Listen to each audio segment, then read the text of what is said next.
After a long week, it is finally time to see the Tellius Festival banner, and I am extremely excited, so let's just jump straight in and see what these units can do. Okay, so we got Mia up first. Okay, so we have our preference weapon, Summertime Axe. This is Cancer remaining +1, it has Slaying, it has all stats +5, and this is like a visible stats, right? Like not a buff, but like an actual +5 to all stats visibly, which is pretty interesting. And then at start of turn, if her HP meets the condition, she's going to give out a visible speed, defense, and res +6 on herself, so like a visible bonus there. She's going to give out IO Shield, and she's going to get the 50% damage reduction buff that you've seen on Legendary Camilla, so some nice DR having there as well. And at start of combat, once again, if she meets that HP condition, she'll get an additional attack speed, defense, and res equal to 15% of her visible speed at start of combat. She'll get anti-guard. She'll get true damage up to 30. That's right, 30 true damage, which is insane. She also gets flat damage reduction up to a max of 18. It does not work against AoEs.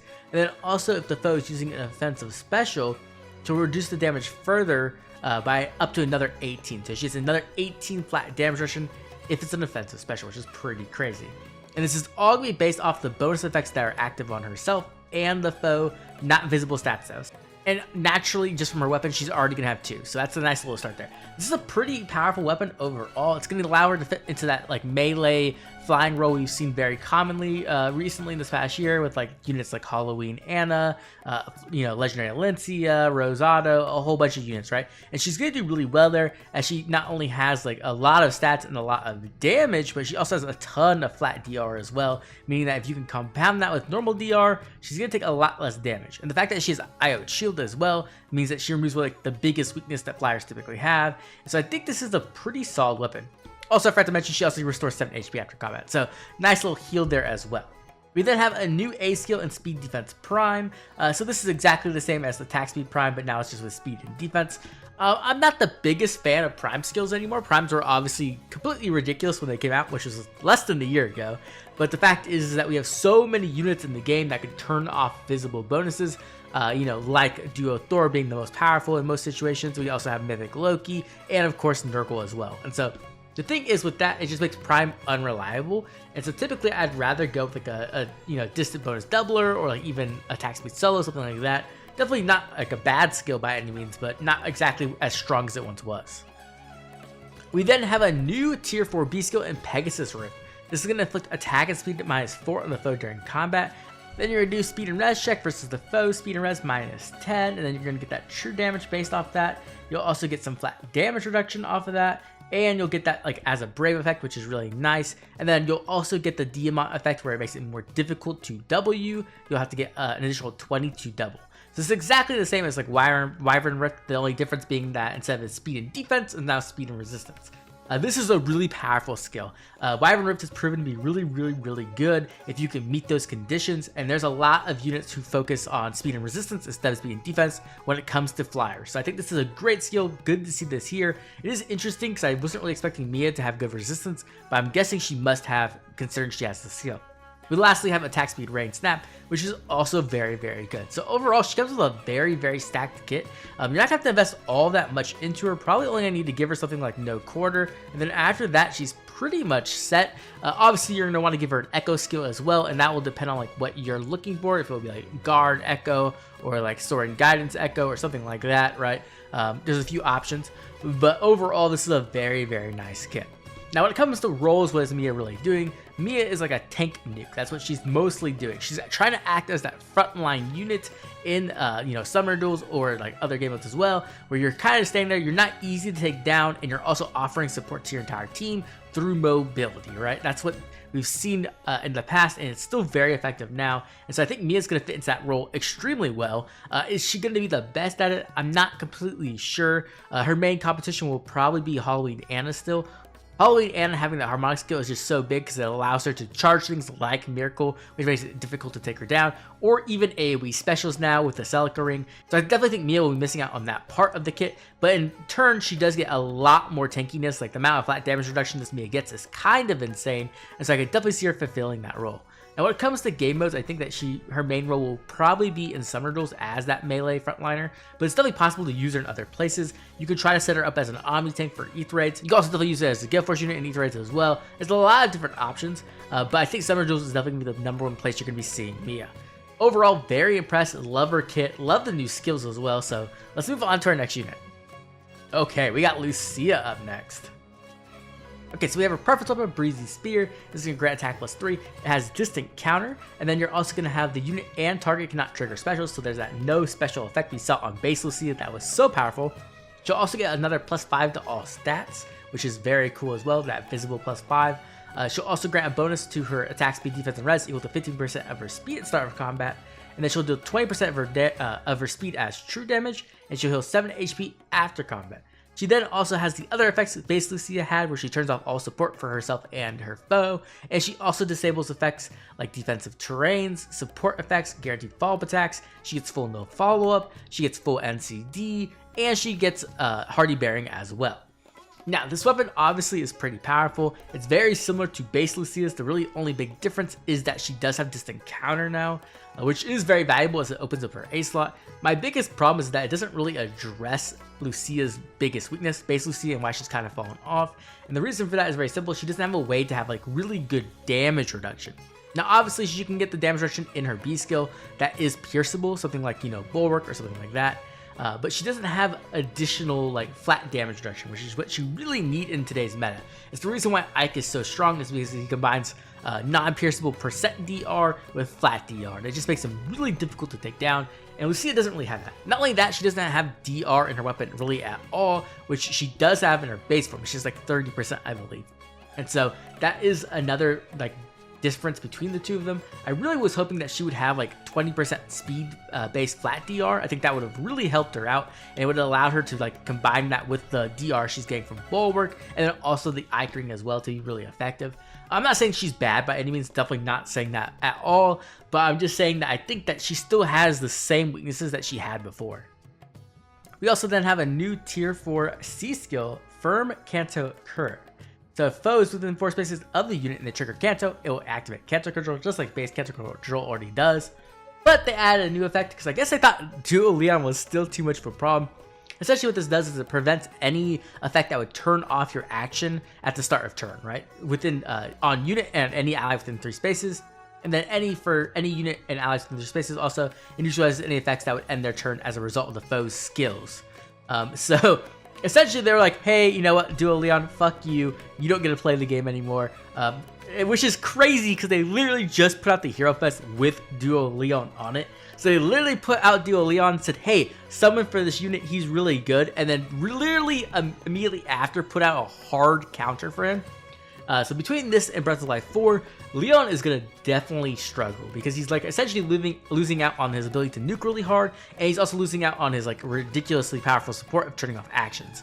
And so I think this is kind of overkill yet again. This is kind of how IS always does it, where they don't know how to release half measures. They always release just like a hard counter, which is this. So this skill will obviously be very powerful, as it will work really well against Duo Lyon. I think it will also work very well against Duo Sather. And so if you struggle with those things, this obviously is a good skill to have. It's going to be very premium though, so that is something you're going to have to consider. Now when it comes to Lucia's roles, obviously the main role she's trying to do is an Omni tank. That's the role she fulfilled before, and she's pretty much the same now. And because of that, she's going to fit really well into something like Ether Raid's offense on like an Omni tank team, or she could even work in Summoner Duels as a raid boss team.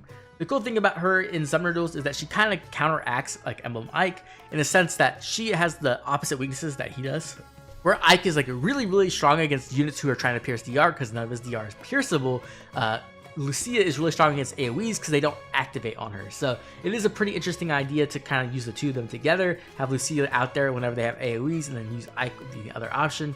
The other thing, of course, is that, Ike can't activate his special against her, so that's something also to consider. But overall, I do think Lucia is going to be a pretty strong unit, but I don't think she's going to be like as dominant like she was last year, as they didn't really give her like massive improvements to fix her major weaknesses. Okay, here we go. Here's Leo, our demote for the banner. Obsessed with tomatoes still. I don't know why Faye makes him so obsessed with tomatoes. It's ridiculous. Anyway, we have his inheritable weapon, Juicy Bucketful. This is a style of turn if you meet the HP condition, you'll grant attack +6, and if unit initiates combat, you get a guaranteed follow-up attack for 1 turn. So essentially that's like 2 visible bonuses, which is nice. And then also you'll get +4 to all stats during combat. You'll get true damage equal to the number of bonus effects active on the unit, excluding stat bonuses times 5, so you get up to 25 true damage. This is a decent weapon. It does give you some nice stats and as well as some nice true damage, and the guaranteed follow-up attack will be like very nice on slow units. I don't think this is like anything insane, but it is obviously better than all the other options for like inheritable tomes for colorless units, so I guess Nime can definitely make use of this and be a tiny marginal bit better. When it comes to his actual fodder though, it is quite good. We have Stillwater 3, which can act as an amazing bridge for foddering skills, which is really nice. And we also have Fail Smoke 3, which is also extremely good because it's pretty difficult to get copies of Fail Smoke 3. And so even if you duplicate Fail Smoke 4, it's not easy to like use on a lot of units. And Fail Smoke 4 is extremely relevant in the current meta, so I think this is a really nice set of skills for Leo to bring in. Okay, let's move on to the final unit, Nephenee. There she is.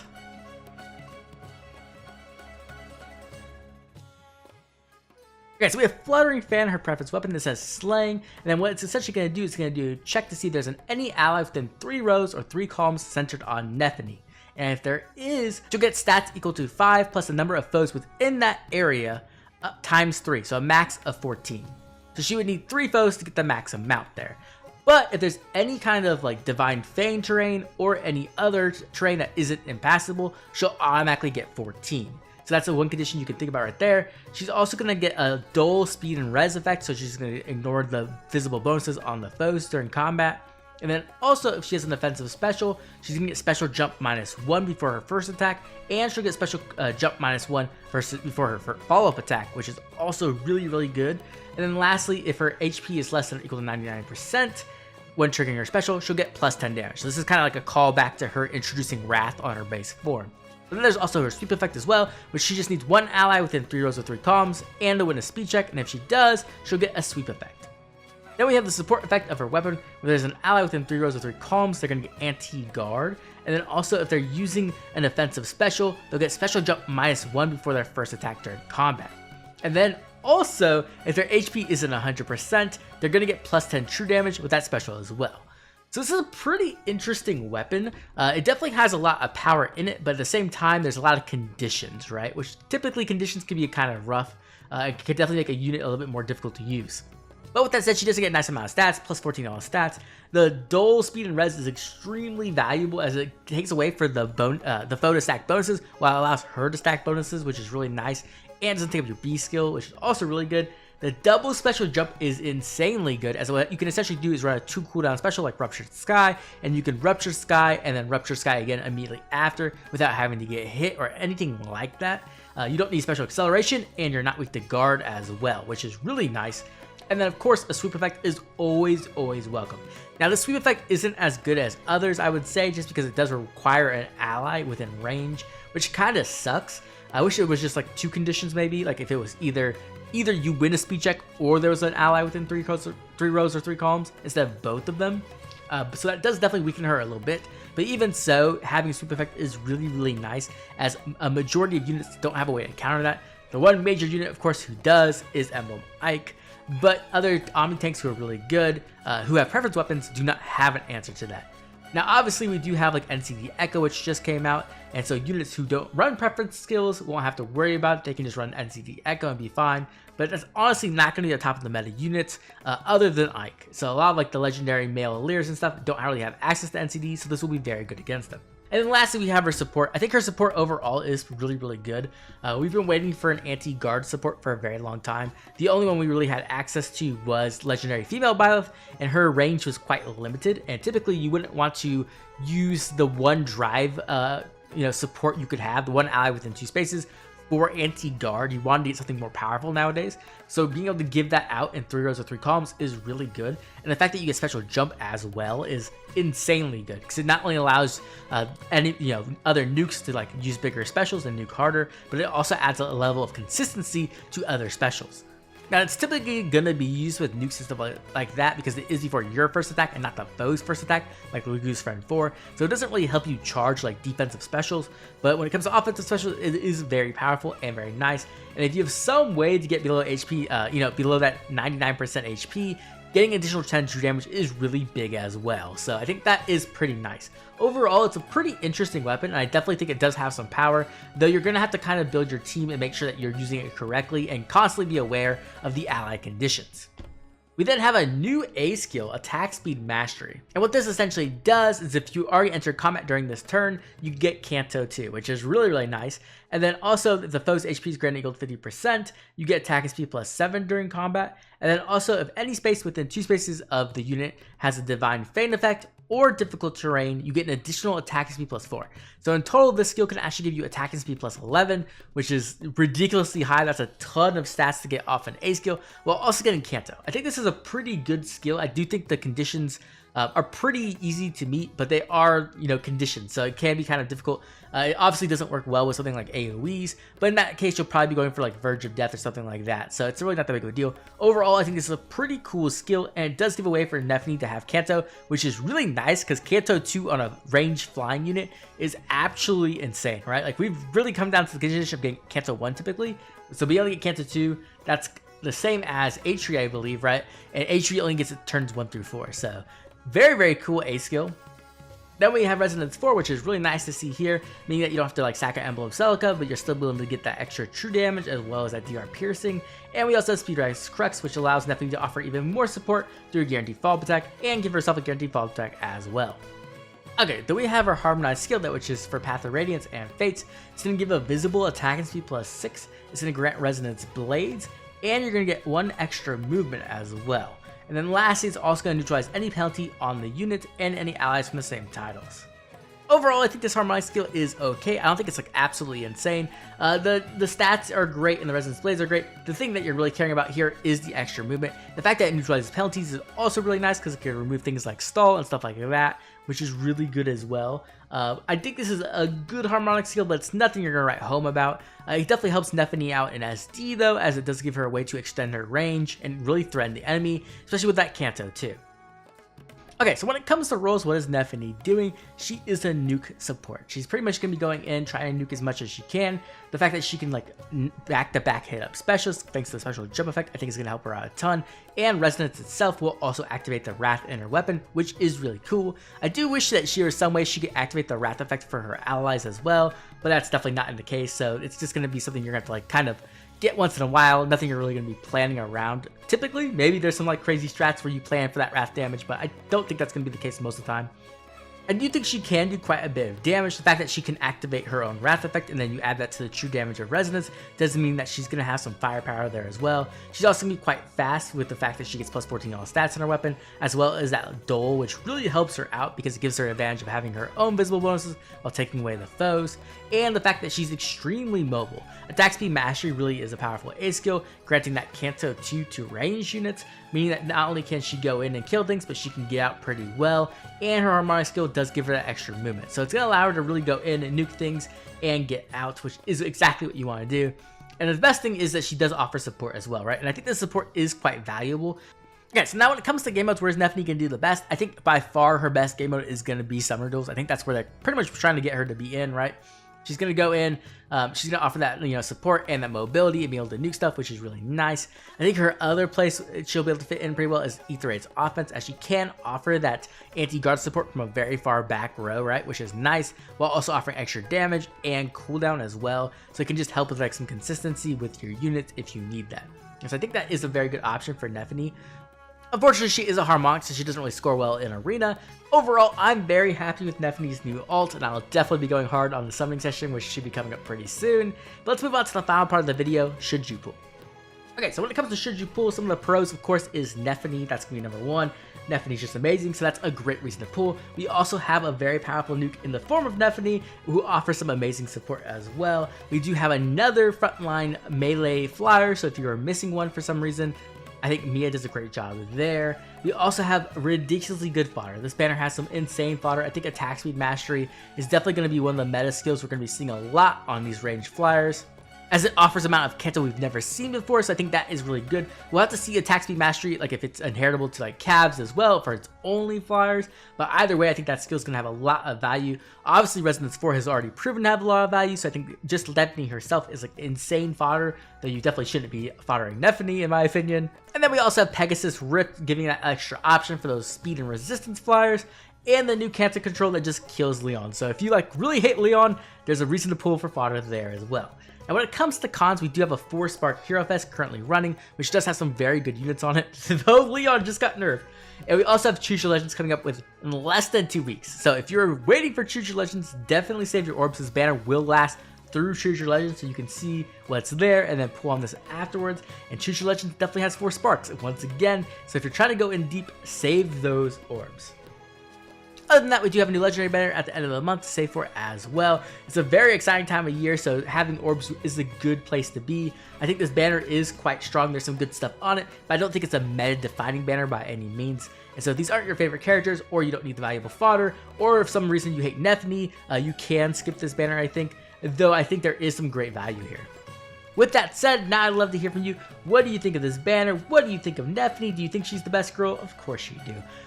Make sure to drop a comment down below letting me know all about your love for Nephenee and all the other characters on this banner. As always, I'd like to thank all my members for their constant support, and if you enjoyed the video, like and subscribe. This has been Oblivion. I'll catch you all later with more Fire Emblem heroes, especially Nephenee.